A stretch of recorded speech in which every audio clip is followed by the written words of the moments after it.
Anthony Bear, everyone. Do we remember him? He was the flat earther that gave us the Nile Challenge, a video that went on to get over 700,000 views. Here's a short clip if you haven't seen it or don't remember. So basically we're going to lay our Nile River on top of the globe. And you can see it's floating up in the air on each end 300 miles. Well, Anthony is back, and this time you will not believe what he's gone and done. Apparently, he's exposed NASA.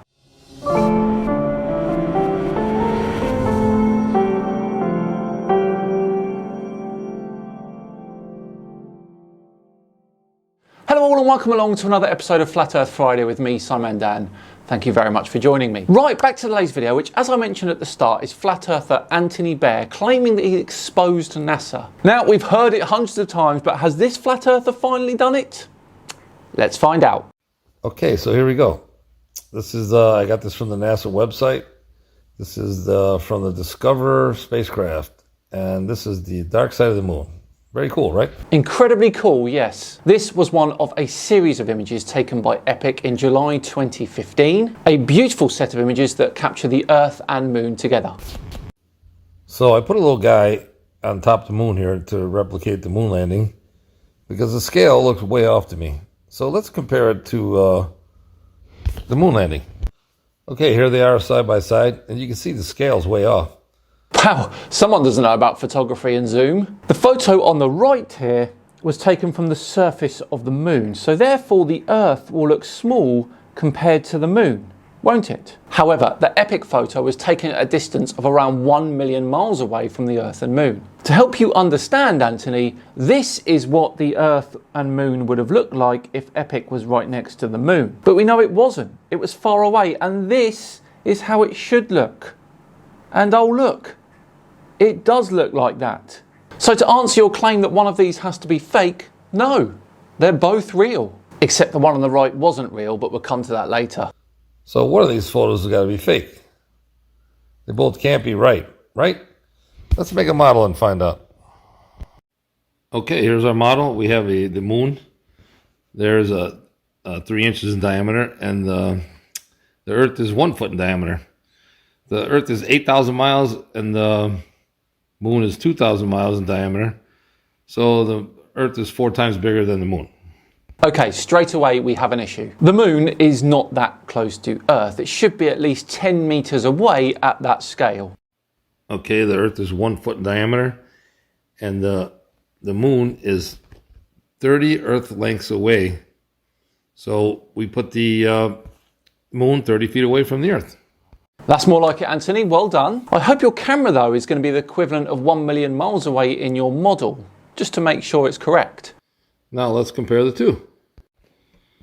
Okay, actually side by side, they don't look that bad. They look pretty much the scale. Okay, of course, if you were small enough to be on that little moon, it would look even better, but go on. Bravo.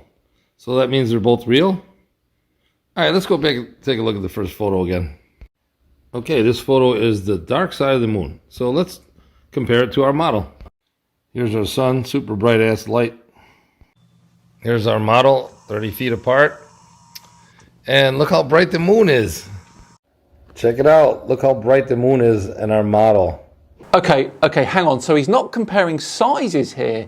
He's comparing the brightness of the moon, using a bright light that's really close to his Earth and Moon for his scale model. How far away should that light be, Anthony? Well, at 93 million miles away in reality, for your model, the sun should be around 3.5 kilometers away. And then the right on theirs is dark because they're showing you the dark side of the moon. So they figured they'd put a dark one there? Oh my God. And look at the Earth in the background on the model. The Earth is darker than the moon. That's the inverse square law at work. Look at the NASA one. The Earth is totally bright. That's because the Earth and Moon are pretty much the same distance away from the sun. There is hardly anything in it. And the moon is totally dark. Totally busted. Fake. Okay, let's look at another photo that the Discoverer spacecraft took. Through all of that, though, by the way, we basically missed that Anthony Bear was saying that the moon landing picture was real. So therefore, he's happy that we landed on the moon. Brilliant. Okay, here's one of the very few images of the Earth. 2015, epic image. Zoom in on the left and flip it over, and it says sex in the clouds. Say it all together, everyone. Pareidolia. It's not really concrete, is it? I mean, it looks a bit like it, but it doesn't prove anything. Now, after the last photo I just showed you that was fake, what's the chance that this is a coincidence? Come on, they're both fake. Okay, maybe these are just fake. Let's check out the moon landing ones. Now remember, he's already said that this looks real. Okay, here we go. Apollo 11, moon landing.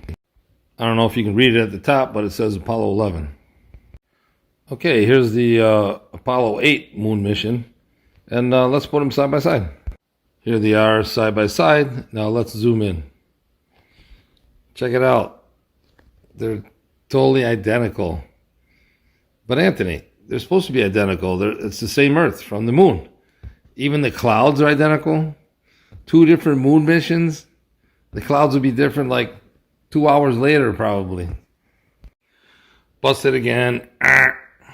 Okay, I think Anthony here has been tricked by one of his fellow flat earthers or someone else, because I propose that this photo here is not real.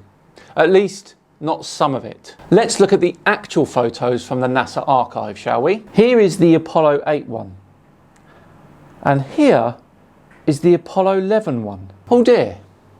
There seems to be no Earth in that one. And that's because there was no Earth in the original picture of Buzz Aldrin descending that ladder. It was put there artificially, probably by a flat earther. Dear oh dear, Anthony. And you take this photo, put it into Photoshop, turn up the levels, and look, there's a square around the Earth. Photoshop, busted. Time to wake up, folks. Pretty soon there'll be fake crashing stuff into asteroids. Oh my word, you can taste the irony, can't you? It's delicious. Wait a minute, what's this? 6, wow. 5, 4, 3, 2, 1. Oh my gosh. Oh, wow. Awaiting visual confirmation. All right.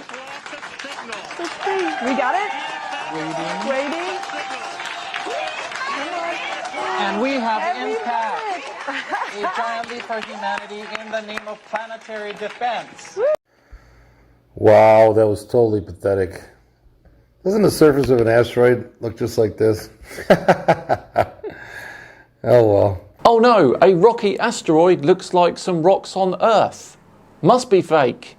What an absolutely shocking attempt at trying to debunk NASA. Try harder, Anthony, try harder. That was just as bad as your Nile Challenge video. Well, there we go. What a display that was, but we are now done and dusted for another Flat Earth Friday. Thank you so much for watching today. It truly is appreciated. If you enjoyed it, please do consider subscribing to the channel.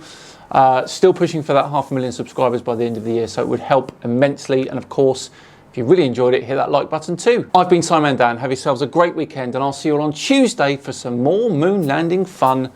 See you then.